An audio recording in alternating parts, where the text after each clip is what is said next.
Honorable Minister would be aware that under the original Vidarbha package, 3 districts of Kerala were included. These were Wayanad, Palakkad and Kasaragod. Would the Minister be pleased to state the achievements of this package in the 3 districts, whether the Ministry will be making a special review on Wayanad, keeping in mind the massive setbacks faced by farmers due to the disaster that they faced in 2024? Further, whether the Ministry is informed of the massive difficulties of the rubber farmers in Kerala and is considering inclusion of rubber in the MSP list, and whether the Ministry has any plans regarding the volatility of spice prices. अध्यक्ष महोदय जी, मंत्री महोदय जी ने बहुत उल्लेख किया कि प्रधानमंत्री जी की किसानों की प्रति कितनी हमदर्दी है। प्रधानमंत्री जी खुद वायनाड गए थे, उन्होंने वहां का दुख, वहां की किसानों की पीड़ा खुद देखी। मैं उनसे आग्रह करना चाहती हूं आपके द्वारा कि केरला और वायनाड के किसानों के प्रति भी कुछ हमदर्दी दिखाएं। धन्यवाद।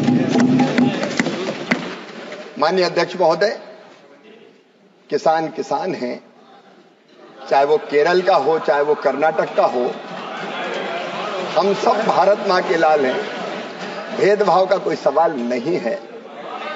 मैं ये निवेदन करना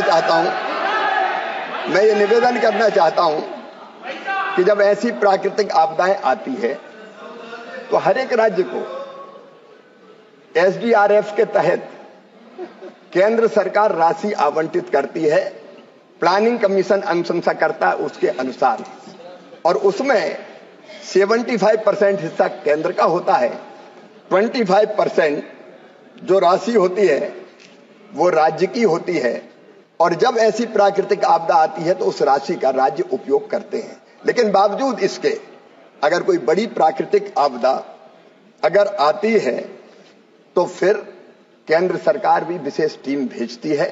पिछले दिनों माननीय अध्यक्ष महोदय, जब आंध्र में तेलंगाना में दिक्कत हुई थी, अत्यंत वर्षा के कारण बाढ़ की स्थिति पैदा हुई थी, केंद्रीय टीम गई थी, मैं स्वयं भी गया था माननीय अध्यक्ष महोदय। वहां हमने स्थिति का आकलन किया था, केंद्रीय टीम ने उसकी रिपोर्ट भी सबमिट की थी, और उसके आधार पर फिर NDRF के तहत और राशि राज्य सरकारों को निर्गत की जाती है।